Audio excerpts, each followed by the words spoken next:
Marcos Isso.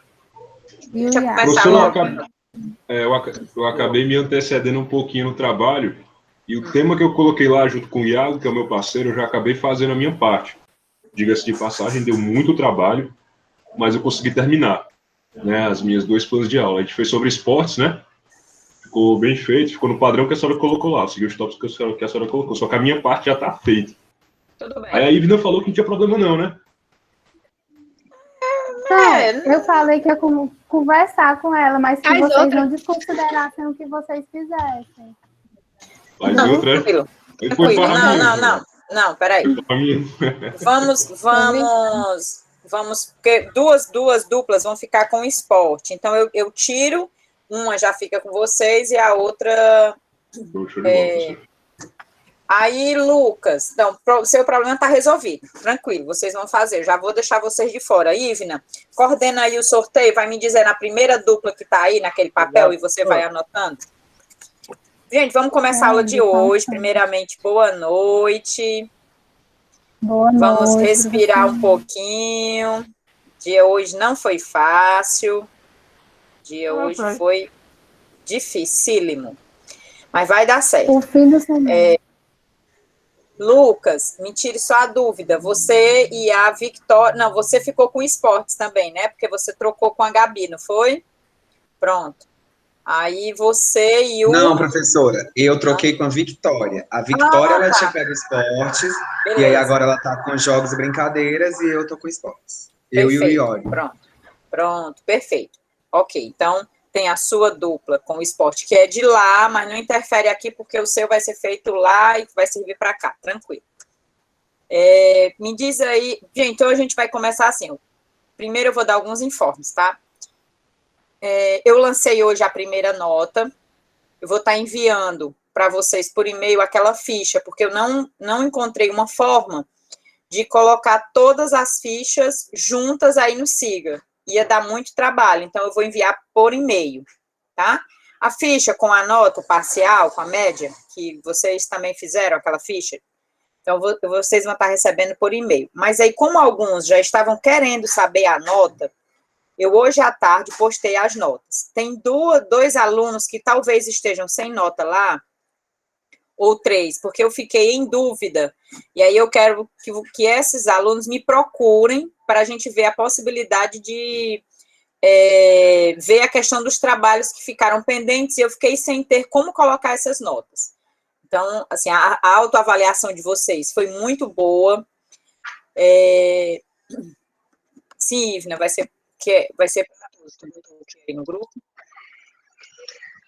Pronto. O sorteio vai ser para todos. Menos a dupla do Marcos e a dupla do Lucas, porque o do Lucas já fez o sorteio ontem lá na outra disciplina. Eu vou considerar o trabalho. Oi. Professora, pode colocar o tema de esportes no sorteio, porque eu sei que tem outras duplas que querem. E aí, se for sorteado, eu converso com ela. Não tem problema. Pode colocar. Não, mas o teu nome já está para lá, não tem problema. É isso que eu estou dizendo. Vai ter sorteio para esportes aqui. Vai ter também, entendeu? Aí, gente, assim, falando da autoavaliação, né? Eu gostei muito, eu acho que vocês se autoavaliaram muito bem. Eu li todos os comentários que vocês escreveram nas fichas. Alguns eu até dei uma nota melhor do que o que vocês tinham feito na autoavaliação, né, que foi a nota da disciplina. Lá naquela ficha que está aí no Siga, tem a nota, a média dos trabalhos, a nota da autoavaliação e a nota da disciplina, e aí tem a média parcial, tá bom? Quem tiver alguma dúvida, ou se tem alguma... eu não atualizei a planilha com os fóruns, porque teve um fórum que ainda ficou aberto, né? Então, eu vou depois atualizar. A Raquel já me pediu isso, e aí amanhã, no caso, porque hoje terminada essa aula, já é muito tarde, eu faço isso amanhã, tá bom? Eu vou começar aqui o sorteio, ó, vou colocar os nomes. Vixe, tá ruim de aparecer, né? Práticas corporais de aventura. Não vai aparecer. Professora, o André tá falando lá no chat que o dele também já estava pronto. Qual é o dele? Só não pode ser esporte também. Era sobre ginástica, Leni. Então o Jeff e o José já tava tudo planejado. Pronto, então pode ficar com ginástica, não tem problema. Tem Ai, mais. obrigado. Pode deixar. Tem mais alguém que fez? Tem mais alguém? Vamos perguntar se mais alguém fez. Povo De adiantado. verdade. Então tá aqui. Não é, também achei bem. Que bom. Práticas corporais de aventura, que foi o primeiro, eu já vou colocar aqui, ó. Que não vai dar para ver. Pronto. Práticas corporais de aventura. Vou colocar aqui dentro da potinho. caixinha. Lutas. Certo? Esporte. São quantos grupos, Ivna? Tirando o do Lucas, o do André e o do Marcos. Jogos e brincadeiras. Certo? E dança. Pronto, Ivna? Primeiro grupo que tá aí. Eu tinha aqui no meu celular que você mandou. Aqui são 6 grupos. Já até que Peraí. eu tirei o do André. Ficaram 6? Foi. André, o André, o Jeff e o José Castro, né? Pronto, vamos lá. Então, primeira dupla. Adriano, Lucas, Rayane. E ficou um grupo de 4. Era? Era, né? Tá certo. Então, vamos lá. Adriano, Rayane, Renato e Lucas. Vamos lá, gente, anota. Opa. Que Lucas? Eu? O outro Lucas, não. O outro Lucas. Tem 2 tá. Lucas. Pronto, aqui ficou com práticas corporais de aventura. Olha o desafio. Pronto. Agora, Lucas Lisboa já foi. Maria Micaele. Ela queria fazer sozinha. Sozinha, vai fazer sozinha. Maria Micaele, vamos lá. Oi? Ela tá aí? Não sei. Maria. Não tô vendo a Maria. Tá aí. Maria diz oi, Maria. Tá aí, não? Não. Ela não deve estar aqui, mas ela vai ficar pro sorteio. Tá aqui. Não. Ela aparece aí no Alguém sorteio. avisa a Maria. Ficou com esporte. Micaele. Aí o Marcos, o Rafael e o Marcos e o Iago estão com. Já fizeram, né? Átila, Esté. Já fizeram Átila, Esté e Laura? Não. Não? Não. Pode sortear. Vamos lá. Vamos lá. Mais um. Dança. Que foi isso, Esté? Era o que a gente queria. Ah! Esté. Professora, Foi. eu tô no grupo dos meninos também, ó, o Lindolfo aqui. Tá. De quem é qual grupo, Lindolfo? Do O nosso, Átila, da professora. Esté e da Ah, Laura. tá. Átila, Esté. Ah, tá. Não só foi eu que esqueço de ti, Meu Lindolfo. Ok, foi mal. Deus. Desculpa. Agora o próximo é o grupo do Railon, Paulo Henrique, Guilherme, é isso? Jogos e brincadeiras. Jogos e brincadeiras, Ivna, anota aí. Aí, Jeffrey já foi. Ana Patrícia. Raquel. Ficou com o último. Não, Ana Patrícia. Não, Raquel e André Luiz. Ficou com lutas. Raquel e André Luiz. Lutas. Pronto, faltou mais alguém? A Ana ficou com quem, Ana Patrícia? Ana Patrícia. Vixe, realmente. Tem que sortear. Vou voltar. Ou então pode escolher. Não, pode não, senão vai ser injusto, né? Vamos voltar todos. Vou voltar todos, tá? Tem outro grupo, professora, falando. Quem é? Marcelo. Pronto, eu sorteio também agora. Vou sortear primeiro. Toda. Eu vou sortear primeiro da Ana Patrícia. Qual é a dúvida? Raquel e André Luiz. Raquel e André Luiz ficaram com lutas. Que foi o último. Uhum. Aí o Jeffrey e o. Ai, meu Deus, eu acabei de dizer. O André. Não, o André. O O André. Jeffrey não ficou. Não ficou com o André, não? Não foi, André? É eu, Jeffrey e o André. esse nome do outro. É José ginástica, Carlos. gente. Pronto. É ele mesmo. Pronto, ficou com ginástica. Aí o Railon, o Paulo Henrique ficou com jogos e brincadeiras. O Átila, a Esté e o Lindolfo e a Laura ficou com dança. O Marcos e o Iago ficou com esportes. A Micaela ficou com esportes. O Lucas com esporte. E o Adriano, o Lucas, a Rayane e o Renato ficou com práticas corporais de aventura. Professora, só uma dúvida. Isso. O outro grupo que já fez todo o projeto, que já está perfeitinho, que ficou com esporte. Só pela foto do menino, eu sei que ele é atleta, e ou então pela foto ele aparenta ser atleta. Ele fez sobre atletismo? Só uma dúvida, só para saber se eu trabalho no que eu já estou trabalhando ou se eu mudo. Não tem problema, Lucas. Lucas, não tem problema. Não tem problema. Eu vou juntar todas as unidades de esporte e fazer em um só. Diga, Iago. Respondendo o Lucas, dizendo que não fizemos sobre atletismo. Pronto, então tranquilo. Mas mesmo que tivesse sido, se tivesse sido, não tem problema, tá? Ok? O Marcos está dizendo que fica lisonjeado, Lucas, com o teu elogio aí, porque ele é atleta. Marcelo, quem é que está faltando? O João Victor e o Marcelo, é isso? Então eu vou sortear primeiro quem é que está faltando, a Ana Patrícia, né? Ou Ítala? Ítala, não é? Lembrando da Ítala aqui na hora da aula. Tá com saudade. Então vamos lá. Quem é agora é a Ana Patrícia. Jogos e brincadeiras. É o que ela queria. Aí. E agora o último é o Marcos, ou o João Victor e o Marcelo. Qual é? Mais um esporte, arriego. É muito esporte. Do que eu queria mesmo, professor. Não é? Olha aí. Pronto. Então, pronto, meninos. Decidimos tudo. Todos já devidamente divididos, ok? Eu coloquei lá algumas propostas.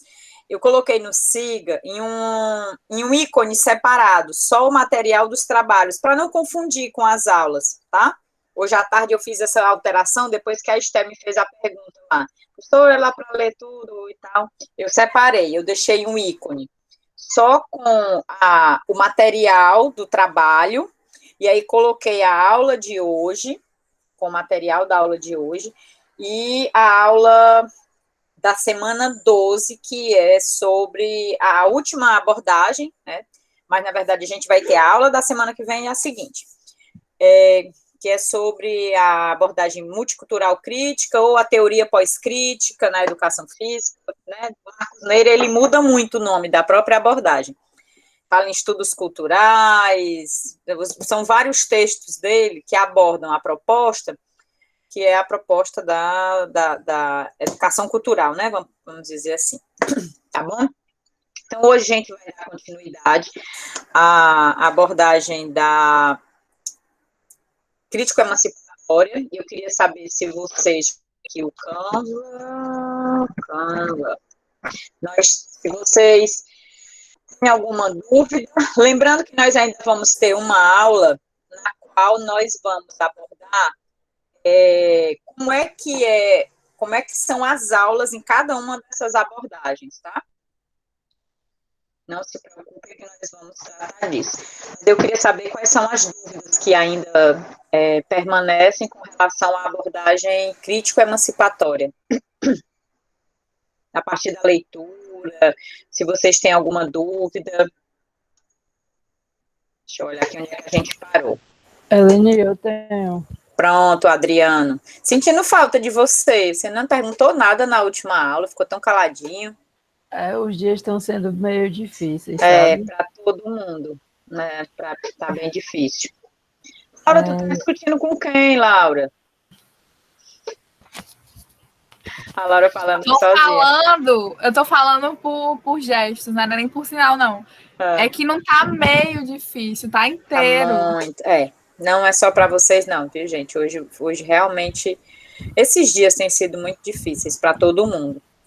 Assim, eu acho que tanto vocês, né, quanto nós, professores, a gente está, assim, meio que esperando que o semestre termine realmente, né, porque tem sido, assim, um bombardeio de informações todo dia, muita cobrança da própria universidade, né, e eu sei que vocês também são cobrados nas tarefas dos professores, né, mas pode perguntar, Adriana. Eleni, eu queria, porque assim, antes de eu ler sobre puxar para deixa eu só deixar aqui o ventilador para não atrapalhar, pronto. Antes de eu ler sobre sobre a proposição crítica, né, a abordagem crítica emancipatória e a crítica superadora, eu pensava que a principal diferença estava na questão enquanto a emancipatória tinha um poder de transformação, visava transformar, ela se pautava muito no esporte, né, na escola em si, né, e só que quando a gente discutiu a aula passada e quando eu também li os textos, eu senti assim que mais predominante do que isso era a questão do contraponto à teoria do Marx, né, por toda aquela questão de achar que essa questão do Karl Marx também acabava sendo uma coisa de dominante, enfim. E aí, eu queria saber, assim, não sei, a tua visão, ou uma discussão aqui para a gente fazer, aonde foi que tu acha que essa teoria, tipo, falhou? Assim, no sentido de onde ela pecou para se prender só ao esporte e não a transcender para a sociedade, como a crítica superadora tem essa proposta? Deixa eu ver se eu entendo. O que você está colocando é que você acha que uma das, vamos dizer assim, dos limites, né, dessa abordagem crítico-emancipatória é o fato dela limitar-se ao esporte. É isso? Um ponto. Isso.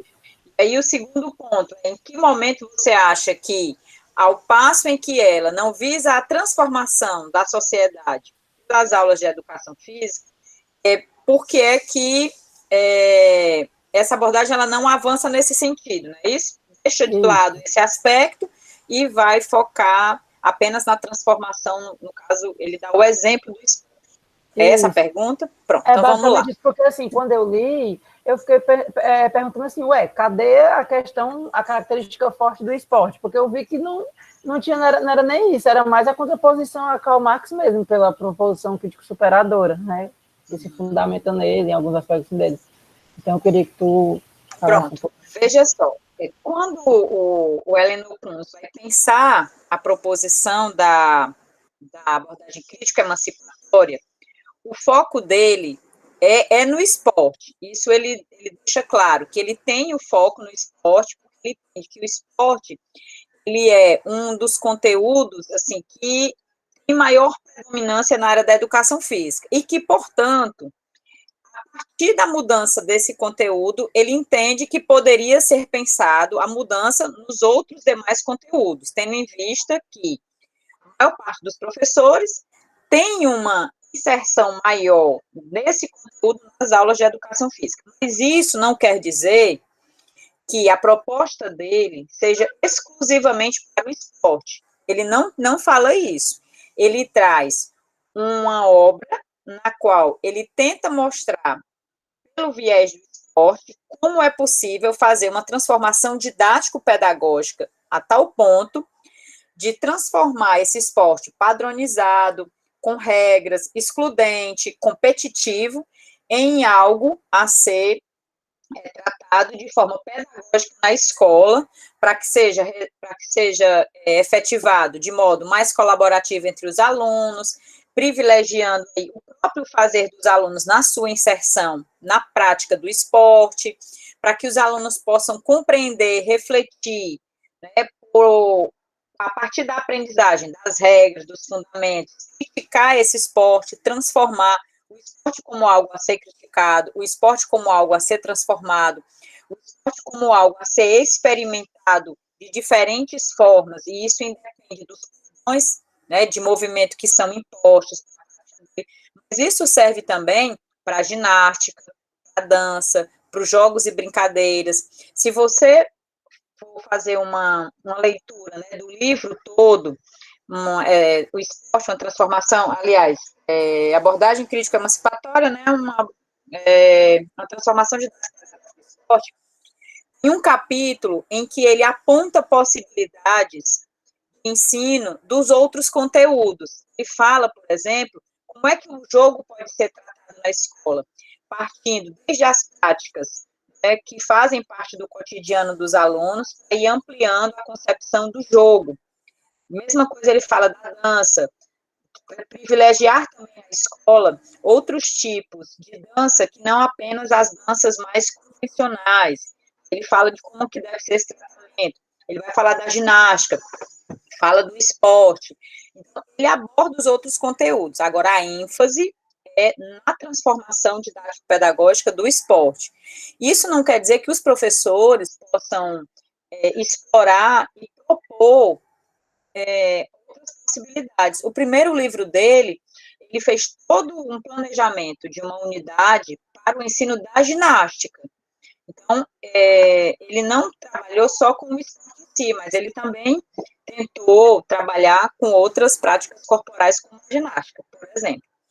E quando ele se compõe a questão do marxismo, é porque ele utiliza como referência outros autores que veem e que analisam, né, que o marxismo já não dá mais conta de atender a essas demandas que surgem não só na escola, mas na sociedade como um todo, que não é apenas pelo viés da dimensão da luta de classes, pelo viés da dimensão econômica, né, que há outros aspectos e outros da sociedade que precisam também ser criticados, analisados.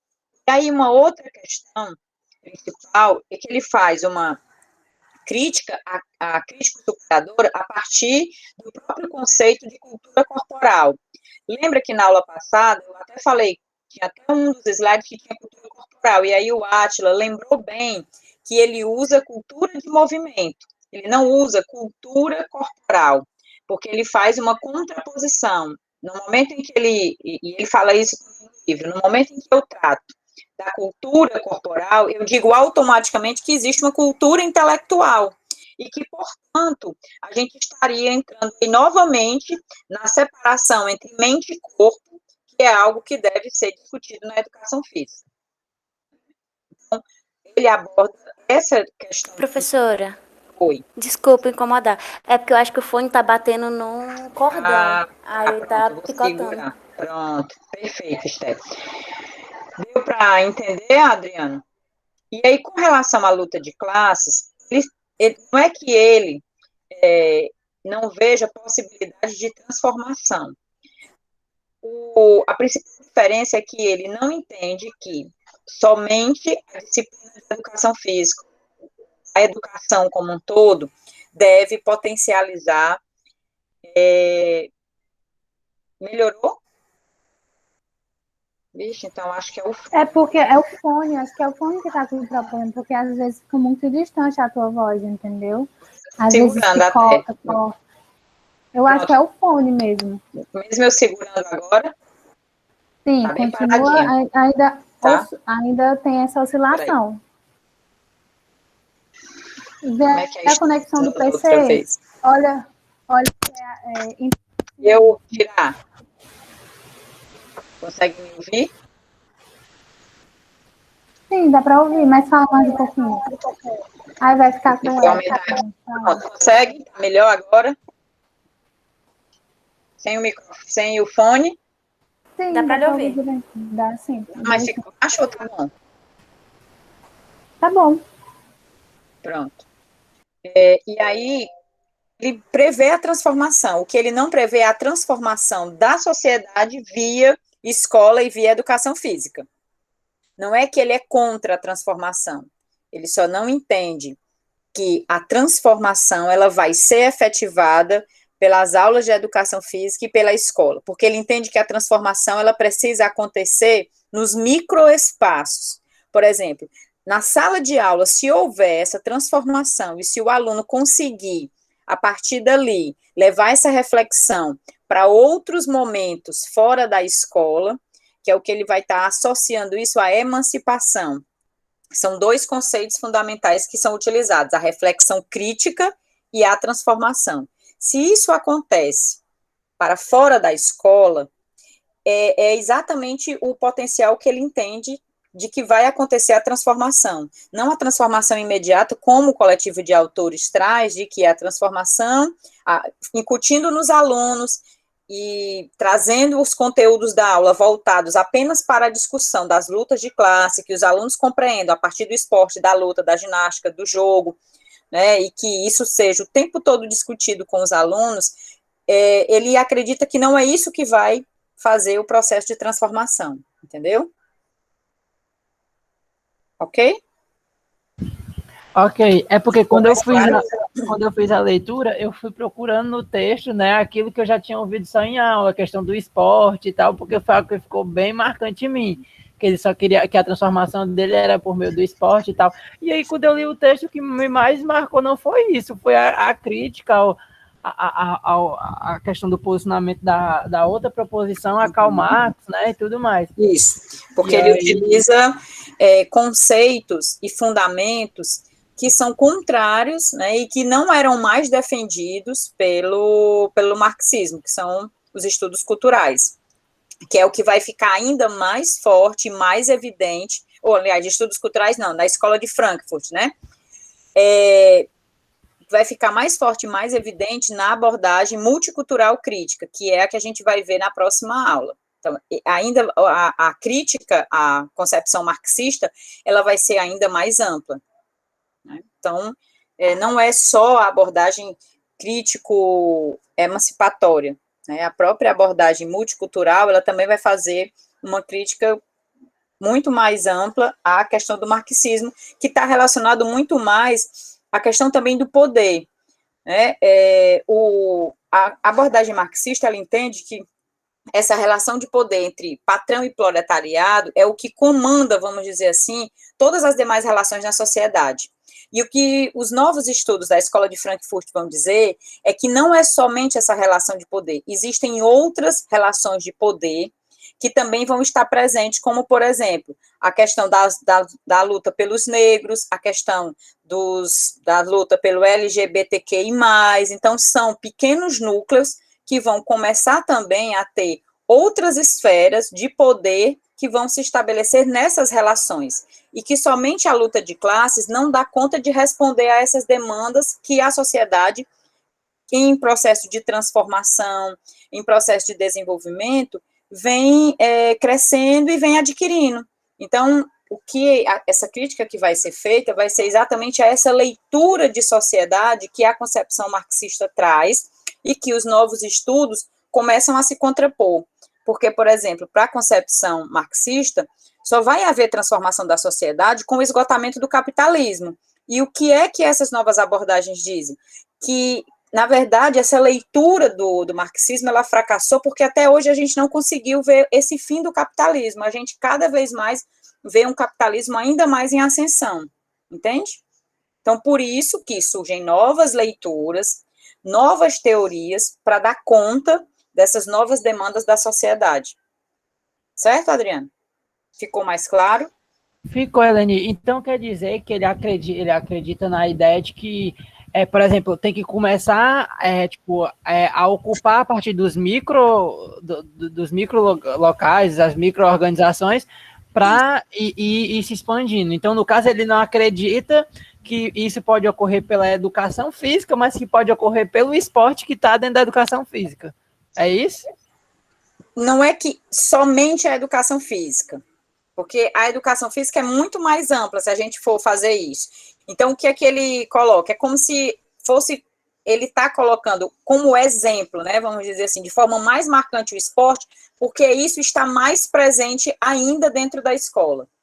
Então, ele fala da educação física como área de conhecimento e como disciplina pedagógica, mas ele está utilizando como referência o esporte, que é como se a gente fosse fazer assim, ó, é muito mais fácil eu tentar eu vou utilizar um termo aqui, mas não é esse, tá? É muito mais fácil eu ter um poder de convencimento e tentar fazer isso por intermédio do esporte, porque está mais próximo dos alunos e fazê-los compreender algo que é mais significativo para eles do que começar por algo muito mais amplo e mais complexo, entendeu?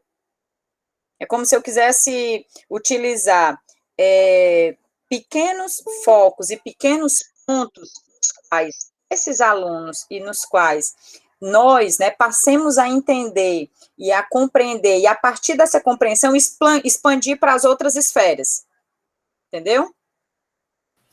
Entendi, porque se eu tenho essa leitura, porque o conceito de emancipação é exatamente esse. Opa, a partir do momento que eu compreendo como isso acontece aqui, minha capacidade de pensamento, minha capacidade de reflexão, minha capacidade de criticidade, ela vai se expandir para outras esferas, tá? É como vocês, quando estão cursando uma disciplina, vocês levam alguns conceitos e conhecimentos que vocês adquirem de uma disciplina para outra, e aí vocês não voltam mais a pensar daquela forma que era antes.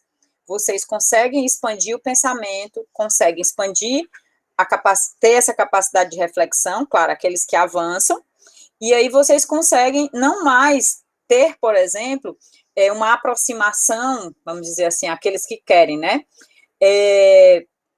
voltar a entender o aluno como aquele aluno que entra na escola que não sabe de nada, como aquele aluno que não é capaz de participar, né, de forma crítica e colaborativa no momento da aula, ou seja, no momento em que eu tenho uma compreensão das abordagens críticas, por exemplo, eu não volto mais a encarar aquele meu aluno como aquele que não sabe, aquele que não vai ser capaz, porque eu consegui emancipar o meu pensamento, a minha capacidade crítica, a minha reflexão, e aí agora eu já estou digamos assim, no outro patamar, que é exatamente o que ele vai chamar de emancipação.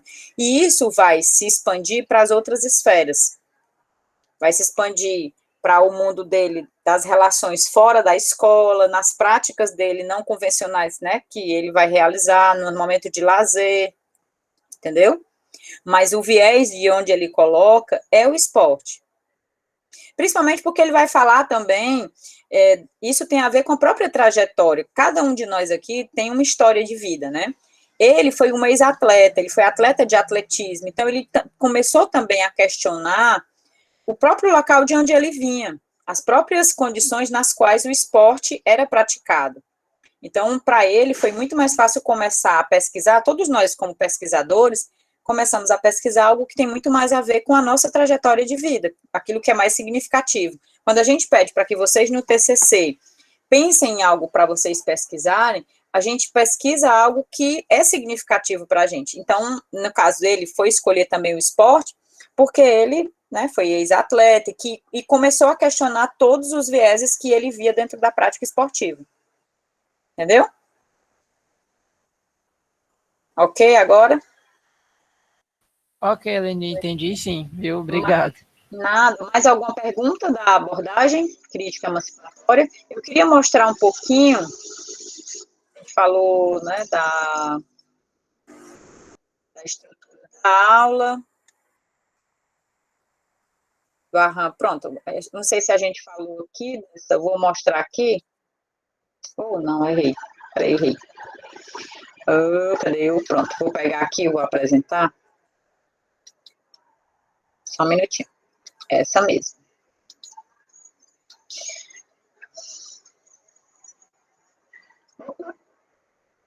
Aqui.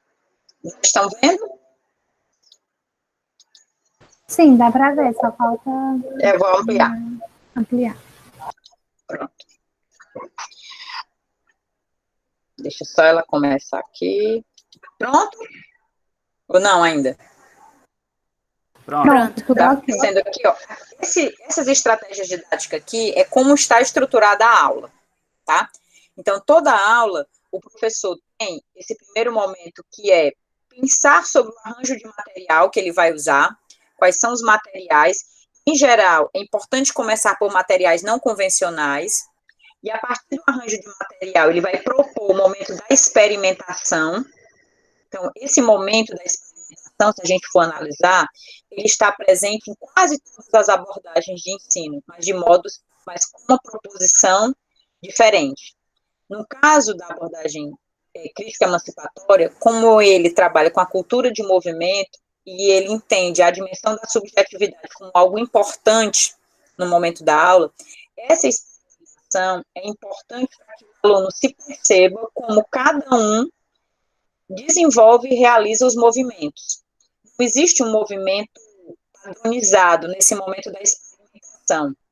Existe um momento realmente de deixar o corpo experimentar, né, e fazer com que cada aluno sinta, né, a sua gestualidade, perceba a gestualidade do outro, e aí somente no momento da aprendizagem é que o aluno vai partir da transição que ele traz do senso comum, vamos dizer assim, que são os movimentos, né, que ele faz a partir do senso comum.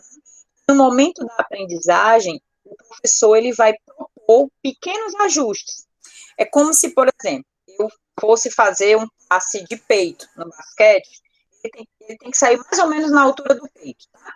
E aí, no momento da experimentação, esse passe ele sai naturalmente, de qualquer forma, mas é importante que o aluno entenda que existe uma forma de realizar esse passe que pode ajudá-lo a fazer melhor.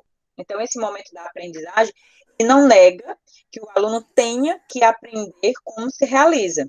O que ele vai negar é que essa forma de realização desse passe não precisa ser exatamente com todo o gesto técnico que é proposto, que todo mundo tem que fazer igual. Ou seja, é importante que todos aprendam, mas nessa aprendizagem o aluno não vai ser avaliado pela performance que ele vai ter, mas sim pela compreensão que ele vai ter entre a diferença de como ele fazia e como ele vai aprender a fazer agora. E aí, depois, outra capacidade, que aí outras abordagens não vão ter, porque elas param aqui, essa capacidade de criação, ou seja, como é que eu posso criar a partir do que eu aprendi, né? Eu começo de algo como eu sabia fazer, aprendo algo novo, e a partir dessa aprendizagem eu passo o processo de criação.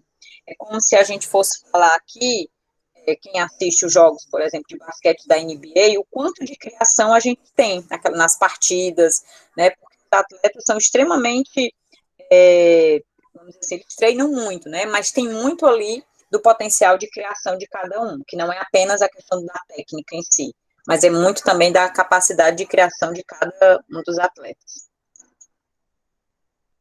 Aqui dizendo o que é isso que eu já expliquei, né, não, aqui são as transcendências.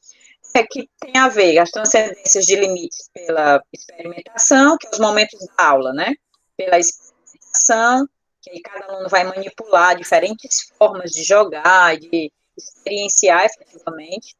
Pela aprendizagem, que os alunos vão experimentar essas formas mais próximas, né? De como realmente é aí um saque do vôlei, um arremesso no handball, tá? E vão aprender a parte técnica, e depois a criação de limites, exatamente quando eles vão confrontar, né, esses saberes da experiência com os saberes mais técnicos, e aí vão criar novos saberes a partir daí. Então, será que temos como materializar essa abordagem na escola? Vocês acham que a gente tem como materializar essa abordagem na escola? Pelo que vocês viram? Vamos lá, discutir um pouquinho. Vamos lá. Acho viável? Materializar em que sentido, Eleni? De vivenciar com os alunos. Vocês percebem que, por exemplo, os alunos podem passar, né, dessa capacidade de experimentar, depois ir para o momento de aprendizagem, para esse momento de criação. É possível vivenciar isso com os alunos na escola? Eu acho que, assim... Não só no esporte, tá? Vamos falar da ginástica, da dança, dos jogos e brincadeiras. Eu acho que isso pode, por exemplo, partindo da gente enquanto, né, professores e professoras, eu acho que uma forma de observar isso, de tentar perceber, é a questão da explicitação de condutas, assim, de observar como eles e elas agiam, né? E como agem agora, ou como, por exemplo, eu explico sobre um determinado tema, faço uma problematização sobre questões de gênero. E aí depois eu, como é que se diz? Tá fugindo as palavras hoje, estou agoniado da cabeça. Mas assim, de gênero no esporte, ou gênero na dança, ou em... Exatamente, isso. Aí eu vou e propositalmente crio uma situação problema numa aula mais prática, e aí para eu observar se aquilo que a gente trabalhou, se aquilo que a gente discutiu, problematizou, se aquilo os alunos se apropriaram e conseguiram né, ter uma visão mais crítica, ressignificar no que sabiam, né? Acho que dessa forma pode ser feito. Será criar uma situação problema, tal hora falar que, por exemplo, a Laura não pode brincar agora, porque a Laura é mulher, a Laura tem... E aí ver como é que eles agem diante disso, entendeu? Será que eles iam defender a Laura? Eles iriam dizer que eu estava errado enquanto professor? Enfim, acho que são coisas que a gente pode pensar para ver a explicitação de condutas deles, né? Da forma como eles iriam agir. Tá, só vou fazer uma observação, Adriano, assim, é que uma das coisas também que o Helenor Kunz, ele vai criticar é que nós não podemos, ou aliás, não é nem podemos, nós não devemos transformar as aulas de educação física, que são aulas que têm cuja função fundamental desenvolver, trabalhar a cultura de movimento dos alunos, que a gente não vá transformar esses momentos em reflexão sobre essas possibilidades de movimento, tá? Tanto ele faz isso, o próprio Beth também vai fazer essa crítica, de que o próprio coletivo de autores, uma crítica também que é feita, é que a aula ela é muito mais utilizada para uma crítica sobre a cultura corporal do que a própria experimentação, a vivência e a criação disso. Então, assim, isso não fica de fora, mas é importante que isso faça parte da aula de forma que os alunos também extraiam dessa aula essa discussão, e não essa discussão ser colocada do nada. Isso tem que fazer parte da aula, ou então ela, no mínimo, tem que ser contextualizada. Você criar uma situação, problema, onde os alunos percebam que essa diferença ela vai estar presente na aula. Porque isso também tem que partir do grupo, e não somente do professor trazer esse tema e jogar como se caiu aqui de paraquedas do nada. Porque é importante discutir. Os alunos precisam compreender a importância realmente de discutir isso na aula, tá? É importante que seja contextualizado. Eu não estou dizendo que o professor não pode levar. Para essa abordagem, o professor pode, mas é importante que isso parta desses momentos da experimentação e desses momentos de aprendizagem, e também dos momentos de criação para superar essas dificuldades, por exemplo, entre meninos e meninas na aula. Pode ir, Rayane. Pegando o gancho dessa última parte que tu falou, Eleni, assim, acredito que pode sim se materializar, né, na escola essa abordagem, mas eu acho também que uma característica bem comum de todas as abordagens críticas que a gente já vem falando até aqui é sobre isso não ser uma questão só do professor, né, de não ser única e exclusivamente só dele, né, tipo, ser também para além da sala de aula, né, tipo, ser do restante do corpo docente da escola, da coordenação, da gestão, né? Então, porque assim, não adianta o professor querer lutar sozinho contra a maré, que ele vai ficar exaustivo para ele, né? E também ele dá esse pontapé, né? Ele semear, né, essa questão da criticidade, mas também ele fazer com que isso se expanda, né, para além dali, através dos próprios alunos, né? Fazer com que os alunos, tendo essa percepção na aula de educação física, eles podem começar a questionar nas mais diversas disciplinas, né, nas outras disciplinas. E também... esqueci o que eu ia falar. Isso é realmente verdade, Rayane. Porque a própria abordagem do ensino aberto, uma das possibilidades, que é a próxima abordagem que a gente vai ver, uma das primeiras questões que o próprio Reiner e Delbrando, né, e o Ralph Laguine, que são os dois autores Ela nasce na França, essa abordagem, e ela é trazida pelo Brasil, porque a própria professora Célie Tafarel, ela vai fazer o doutorado dela na França, e aí, quando ela escreve a tese dela, que é sobre criatividade nas aulas de educação física, né, ela conhece essa proposta lá, e aí, logo em seguida, esse professor, ele vem para o Brasil, ele vem para a Universidade Federal de Santa Maria, do Rio Grande do Sul. E aí, faz esse intercâmbio, os grupos de pesquisa da UFPE, que era onde a Célie Tafarel estava, e da Universidade Federal de Santa Maria, eles começam a fazer essas experimentações aqui. E um dos aspectos que eles colocam é que haja essa expansão dessa forma de abordar o ensino, não somente na aula de educação física, mas nas outras disciplinas. Então, eles começam a criar pequenas estratégias de como pensar, primeiramente, a formação dos professores para atuar com essas abordagens, que no caso, a abordagem do ensino aberto, né? E aí, no próprio capítulo que eu disponibilizei para vocês, ele traz lá algumas pequenas mudanças que o professor tem que ir começando a experimentar para trabalhar com essa abordagem do ensino aberto, que é um ensino que sai do centro do professor para o aluno, ou seja, ele é um ensino não diretivo, e aí ele tem vários graus de vamos dizer assim, de inserção do aluno na aula, né? Ele começa com um pequeno grau de abertura até um grau máximo, vamos dizer assim, de abertura, que é onde o aluno participa desde o planejamento da aula, que para a gente parece meio, não, então o aluno vai fazer tudo sozinho, e na verdade não é isso, né? Quando fala ensino aberto, que é um ensino que não é o centro, o professor, não é que o professor ele não vai estar presente, ele vai ter muito mais trabalho para planejar junto com os alunos, que vocês discutem isso hoje um pouco com planejamento participativo, né?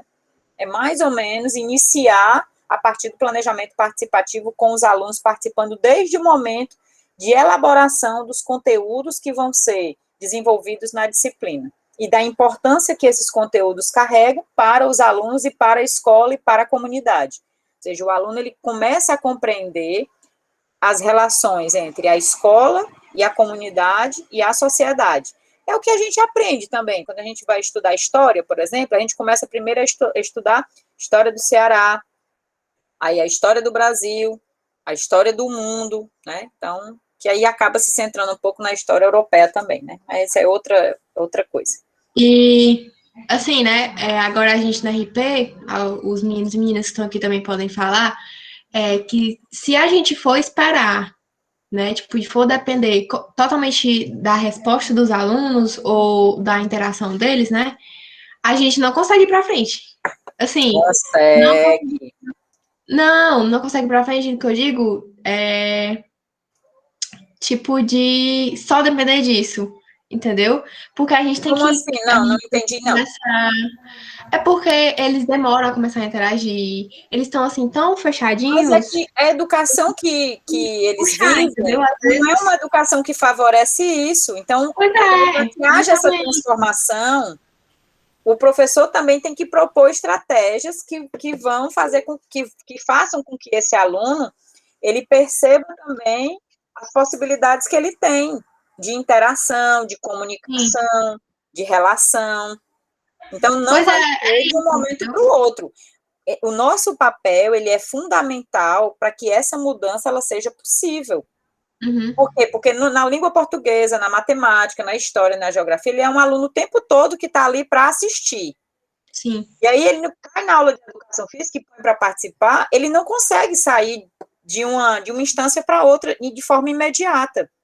Essa relação ela é construída, ela pode demorar anos para que os alunos venham realmente a fazer isso, mas é possível, né? É possível. Não estou falando da questão da abordagem em si, mas desse potencial de participação dos alunos no planejamento, nas ações, né? É possível. Professora. Queria levantar a mão? Pronto. Porque no celular não dá para levantar a mão. Dentro desse planejamento de estrutura de aula, por exemplo, dentro da abordagem, esse momento de experimentação, ele pode servir para o professor para saber, por exemplo, o que o aluno já sabe? serve, então mostra que ela é possível, porque a gente pode partir disso para outras abordagens, por exemplo, porque na experimentação eu vou conhecer o meu aluno. Vai estar sendo mais ou menos esse momento de eu conhecer o aluno para poder eu ensinar ele a partir do que ele já sabe. Mas aí, veja só, o momento da experimentação também vai ser o momento do confronto. Lembra, tem uma das aulas que o Heleno Kunz vai trazer, que é fazer com que os alunos corram no momento da experimentação, que ele corra com um boné e com uma fita. E os alunos vão experimentar correr sem deixar a fita tocar no chão. Ou seja, ele vai experimentar a corrida. Ele vai falar sobre o ato de correr, mas ele vai estar experimentando ali, colocando em confronto, quer dizer, a forma eventual que a gente corre e a forma que ele precisa correr para não deixar a fita tocar no chão. E aí ele vai estabelecer esse confronto para ir para o momento seguinte, que é o momento da aprendizagem. Ou seja, o que eu preciso aprender para correr de tal forma que eu não deixe essa fita tocar no chão? Entende? Então, serve como momento de diagnóstico, mas é importante que nesse momento de diagnóstico o professor também traga à tona situações nas quais o aluno ele possa experimentar aquela mesma habilidade, mas de uma forma diferente da que ele já está tão habituado a fazer, de forma mecânica, por exemplo. Entendeu? Então, cabe ao professor lidar e encontrar esses tipos de experimentação, né? Ou como, por exemplo, saltar, colocar caixas para que ele venha a saltar com a perna direita, com a perna esquerda, e aí deixar ele isso. Ele está dando ali um obstáculo, que vai ser a caixa lá de papelão, por exemplo. Eu acho que acaba ganhando mais significado a aprendizagem desse modelo, tipo, do aluno primeiro experimentar o que ele vai fazer para poder ele aprender, para saber que faz sentido se ele aprender aquilo. Sim. Alguém mais? Laura, tu tinha levantado a mão, Laura? Eu tinha, mas é porque eu ia falar do negócio da RP e tal, como é que Pode meu grupo, falar. é porque a Rayane e o Adriano, quem mais daqui? Não sei, a Rayane e o Adriano estão em um grupo diferente do meu, né? E aí, no meu caso, já com a escola que a gente está trabalhando, com a turma, né? Inicialmente, a gente fez uma apresentação bem diferente do comum, né? Não só chegar e falar, oi, meu nome é Laura, tenho tantos anos e estou aqui porque sou bolsista e vou acompanhar o professor. Não. A gente fez bem diferente mesmo. E aí foi um jogo que eles tinham que adivinhar quais características eram as minhas, por exemplo, a partir da foto e do que a gente tinha escrito lá.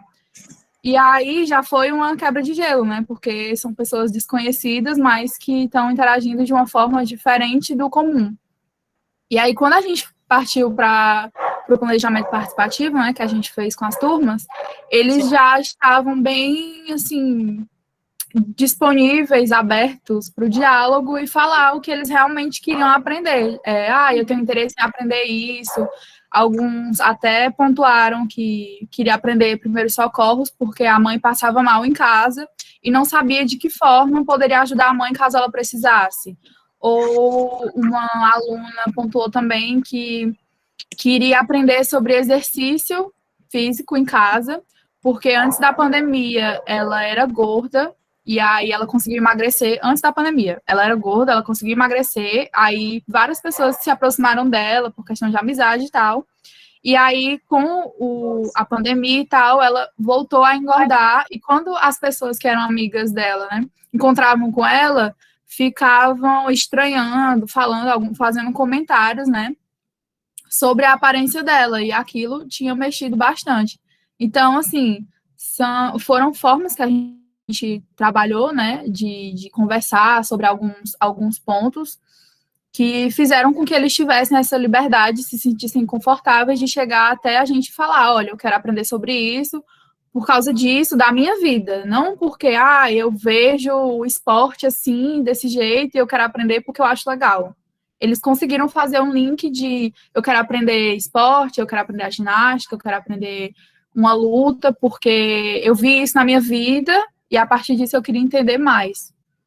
Eu acho que é muito importante a gente criar esse laço e ter esse diálogo, né, mais aberto com os alunos e alunas para compreender melhor até o que eles querem ver a partir do que a gente pode trabalhar, né? É isso. Amei, né, as colocações. Posso falar só um pouquinho? É bem rápido. Nas minhas experiências, né, quando eu entrei, por exemplo, na RP, eu era muito quadrada, né? Tudo que eu falava era, tipo, termos técnicos e negócio bem complicado.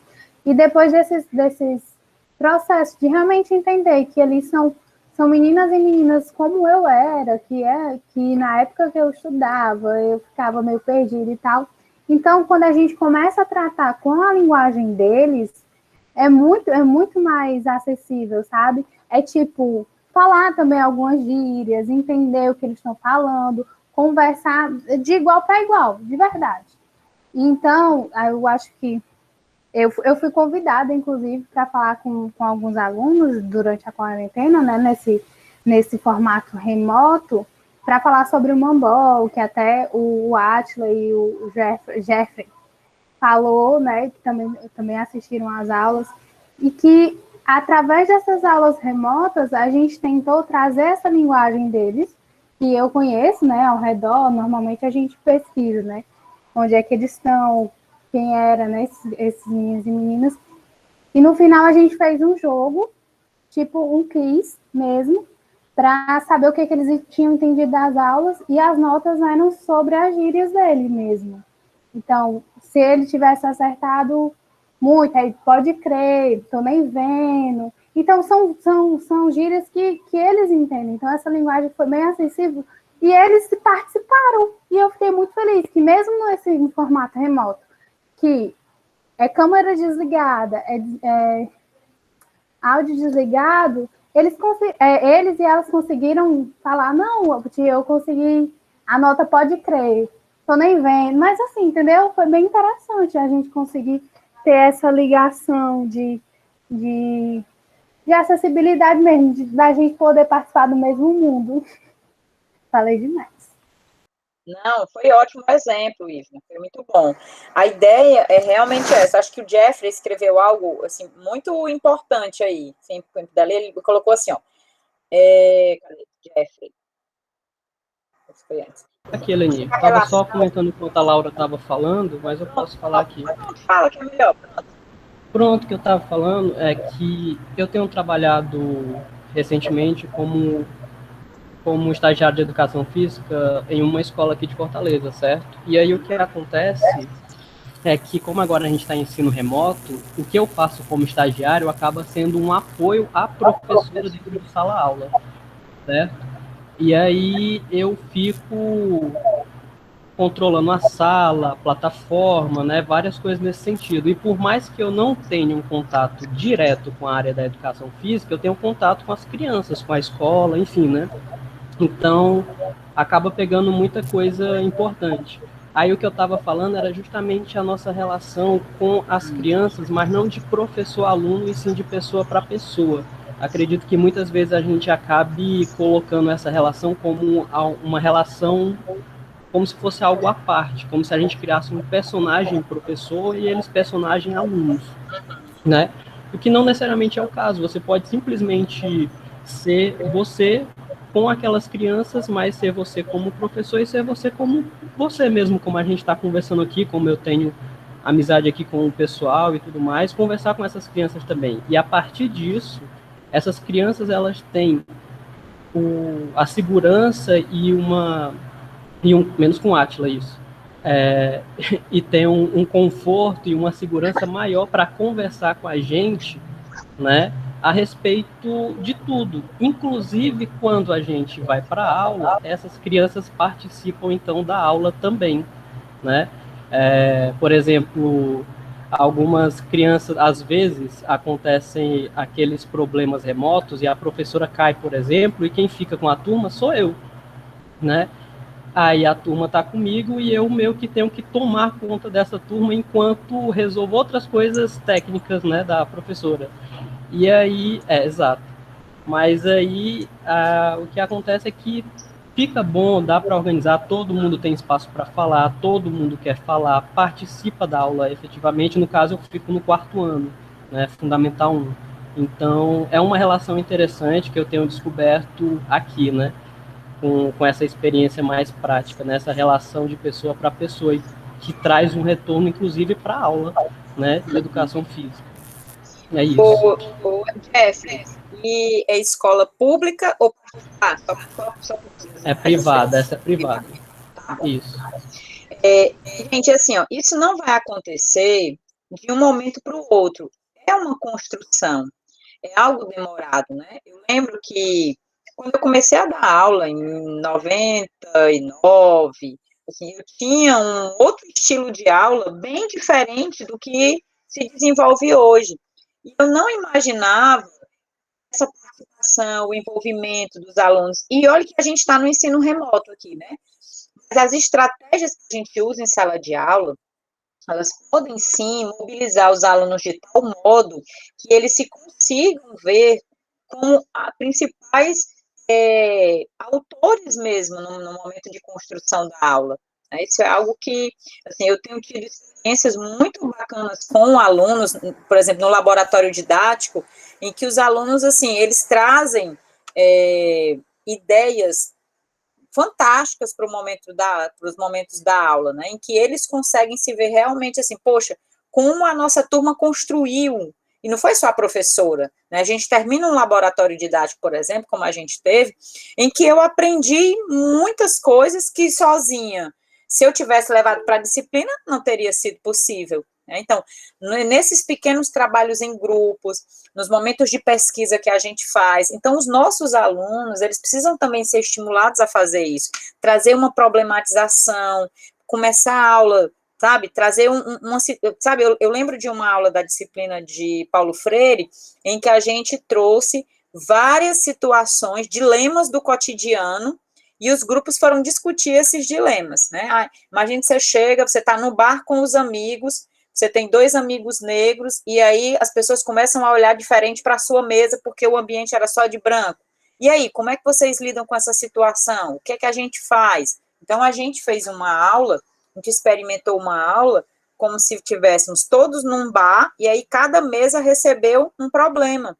Então, as nossas aulas podem ser também construídas com esses dilemas, né? Trazer alguns dilemas que acontecem mesmo no esporte, na ginástica, na dança, né, a questão dos meninos dançar, a gente fez uma formação lá no Eusébio, em que praticamente todos os professores se viram e se identificaram com a dança, fazendo atividades muito simples, que não era diretamente a dança em si, mas eram movimentos, né, corporais. A Esté estava lá e participou também, e o Patrick fez toda essa formação com os professores, e no final todos terminaram e disseram assim, não, eu acho que é possível trabalhar a dança agora, mesmo sem eu ter todo esse conhecimento de dança que a gente acha que precisa ter. Jeffrey. É só um complemento, Eleni, porque você perguntou se era privada ou pública, né, a escola, e assim, porque eu estava falando, né, essa coisa de ter uma relação mais próxima, né, essa relação de pessoa para pessoa, uma das coisas que eu acabei me dando conta é que criança é criança, independente do local em que ela está. Obviamente que existem algumas que têm mais privilégios do que outras, obviamente, né? Não tem como negar isso, mas essencialmente criança é criança, e acaba que as coisas que elas gostam e as coisas que elas querem, enfim, acabam sendo muito próximas, independente do seu status, da sua condição financeira, que seja, né? Então, por exemplo, estava falando aqui, né, que eu estava até comentando com a Átila também, uma das coisas que eles conversam muito comigo é justamente sobre anime, filmes e séries, e para quem me conhece, eu estou falando isso o tempo todo. Então é muito fácil para mim quando uma criança aparece do nada, apontando o dedo, falando, tio, tu é otaku, e eu fico, ué, né? E aí começa a conversar, a partir daí, todo dia, antes da aula começar, eles aparecem mostrando desenhos, aparecem mostrando eu falo uma coisa para eles, eles vão atrás de assistir, e eu fico, minha nossa, que é uma influência muito grande que nós temos como educadores, e eu percebi isso sem querer. Agora, assim, né, é engraçado, eu falo brincando e tudo mais, mas assim, uma das coisas que eu percebi nessa experiência prática é que nós, como educadores, como professores em formação e tudo mais, nós temos uma responsabilidade muito grande, até mesmo que a gente não reconhece muitas vezes. Então, por exemplo, tem coisa que eu estou falando com essas crianças, né? E no outro dia, na outra semana, ela guardou aquilo, foi atrás, assistiu, leu, pesquisou, trouxe de volta para mim com as opiniões dela e tudo, e ela trouxe empolgada, ela foi atrás do aprendizado por uma coisa que veio de mim como professor.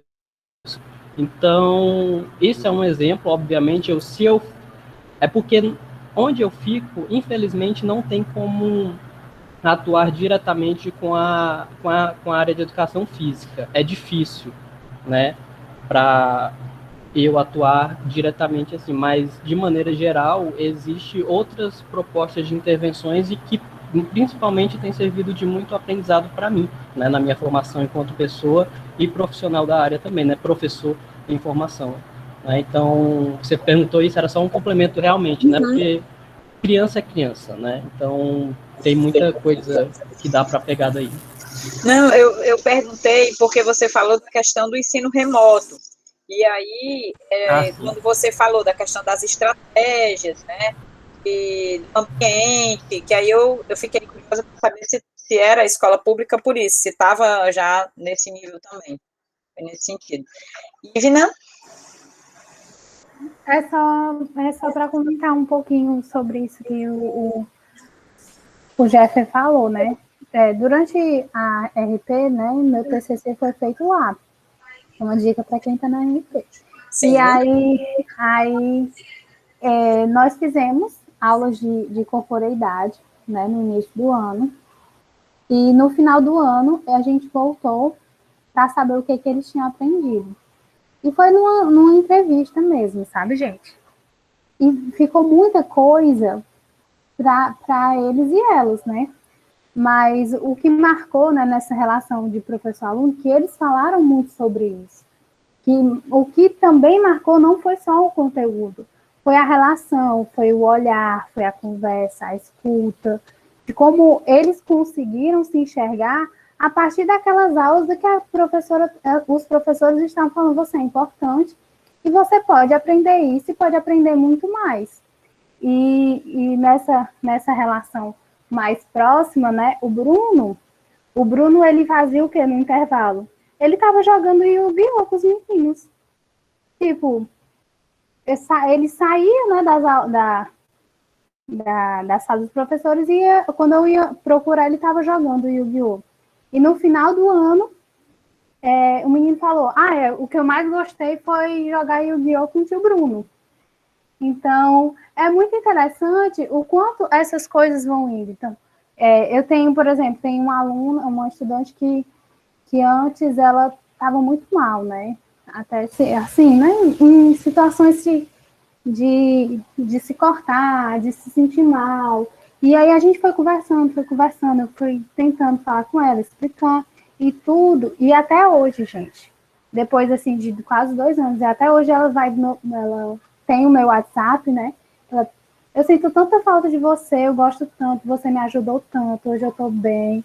Então, é muito interessante o quanto a gente pode ajudar, o quanto a gente tem esse papel e, através da educação física, mostrando que essas pessoas são corpo, né? Que a gente está falando isso, que elas são importantes e que a gente também, nessa a proximidade, né? O quanto a gente vai mudando a vida um do outro e quando a gente vai se mudando também, né? Porque são dificuldades que a gente passa. A escola não é um mar de rosas assim, né? Então, mas a gente vai se moldando, vai tentando melhorar. Então, é uma saudade que eu tenho da escola. Tomara que a gente logo. E você, Ivna, falou algo que é essencial.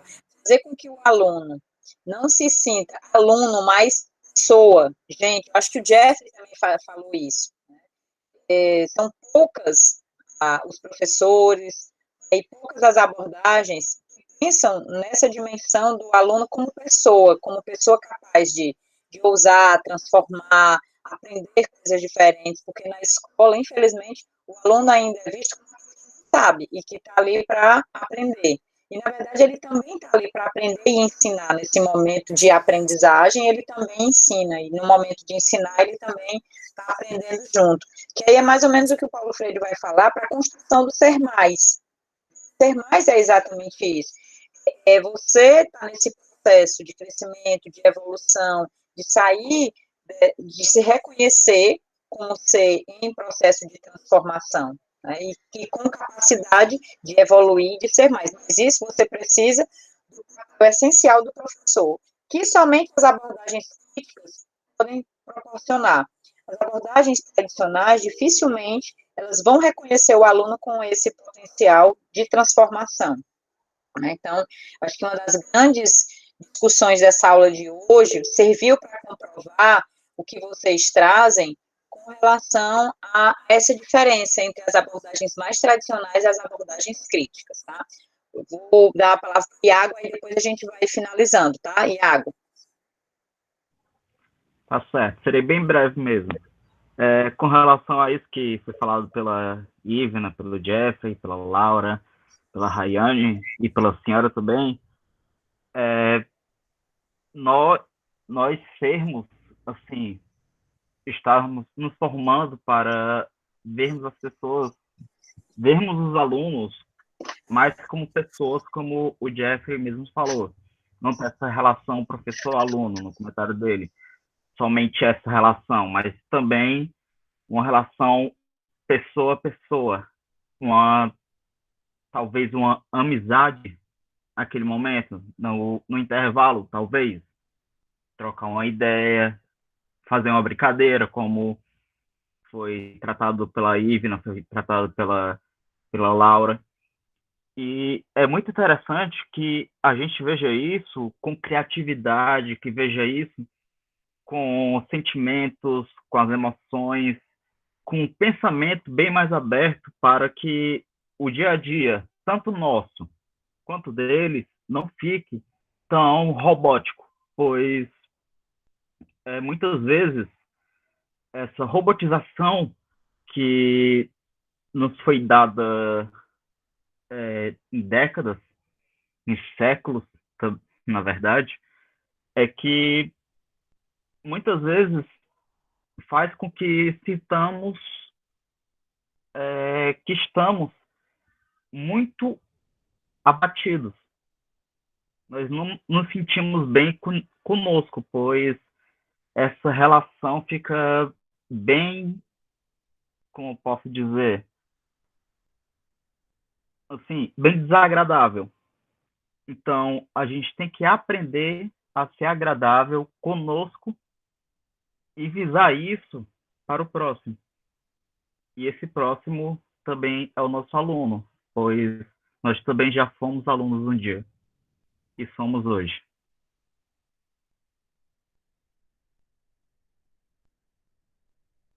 Pronto, exatamente. Trazer essa experiência também, né? Como aluno, ela é importante, né? Levar essa experiência também, mas ter algo, gente, muito claro. O nosso papel, né? Não é porque a gente está nessa relação horizontal que isso vai fazer com que eu vou me desresponsabilizar, vamos dizer assim, da minha prática pedagógica. Ao contrário, isso redobra ainda mais os seus cuidados no planejamento, na organização do ambiente do ensino, no tempo pedagógico que os alunos vão precisar para desenvolver aquele conteúdo, né? Então, assim, o papel do professor, ele é ainda mais, vamos dizer assim, responsável nesse sentido, né? O professor, ele não pode, por conta dessa relação horizontal, achar que agora tudo bem, o aluno é igual a mim, eu sou igual ao aluno. Não, a relação, ela é horizontal, mas o professor, ele tem um papel de realmente se responsabilizar por todo o ambiente do ensino e da prática pedagógica, né? E fazer esse exercício de mediação, e não achar que o aluno agora que tem que trazer tudo, eu não preciso planejar. Assim, nenhuma das abordagens fala nesse sentido, né? O senso de responsabilização do professor, ele é ainda maior, né? Então, o professor ele tem que estar numa vigilância pedagógica ainda maior com relação a essa relação que é estabelecida, né? A importância dele e do papel dele para que esses processos eles possam realmente acontecer e a transformação ela venha se efetivar. Assim, como hoje não deu tempo a gente entrar na abordagem do ensino aberto, vou combinar algo com vocês. Eu vou deixar o vídeo sobre a aula do ensino aberto, e aí na próxima aula a gente tira as dúvidas, dialoga um pouquinho, e aí já adentra na abordagem do multicultural crítica, tá? Porque senão não vai dar tempo. E eu queria deixar a última aula para a gente fazer só uma abordagem de como é que seria uma aula em cada uma das abordagens que a gente viu, tá bom? Ok? Então, eu vou gravar o pequeno vídeo, que não vai ser muita coisa, eu vou só falar das principais diferenças, né? Entre a crítico superadora, a crítico emancipatória e as aulas abertas, até a gente chegar no multicultural. Mas foi muito boa a discussão, acho que está sendo cada vez melhor a gente deixar a aula assim, mais aberta para a gente dialogar sobre esses temas e compreender o quanto vejam quantos exemplos vocês trouxeram hoje de que pequenas sementinhas já estão sendo plantadas de um ensino crítico. Então, eu acho que esse ensaio que a gente está fazendo, ele é fundamental para a gente poder colaborar com essa transformação, né, e de um reconhecimento das aulas de educação física, da disciplina de educação física na escola. Tá bom? Então, a gente fica por aqui. Posso dar só uma dica? Pode. Não percam essas relações que vocês têm hoje, com professores, né? Vocês agora estão em formação, e é muito importante a gente continuar conversando, falando sobre educação física depois da formação. Então, tem um grupo que a gente conversa, que a gente troca. Por exemplo, o meu grupo era o Edvardo, o Léo, o Bruno, e até hoje a gente fala sobre educação física, a gente se reúne para falar sobre isso.